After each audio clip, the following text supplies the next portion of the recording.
20শে August বুধবার ভারতের প্রাক্তন প্রধানমন্ত্রী রাজীব গান্ধীর 82তম জন্মদিবসে তাঁকে শ্রদ্ধা জানিয়ে রক্তদান শিবিরের আয়োজন করে হাওড়া জেলার শ্যামপুরের জাতীয় কংগ্রেস নেতৃত্ব।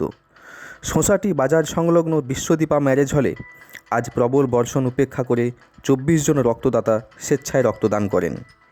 কিছুদিন আগেই আমরদহ গ্রামের বাসিন্দা বিশ্বজিৎ মাঝির ছেলের মরণোত্তর অঙ্গদানে 7 জনের শরীরে তার সফল প্রতিস্থাপন হয়। বেদনাবিদুর মুহূর্তেও বিশ্বজিৎবাবুর এই সিদ্ধান্তকে সাধুবাদ জানিয়ে তাঁকে সংবর্ধিত করা হয় আজকের অনুষ্ঠান মঞ্চ থেকেই।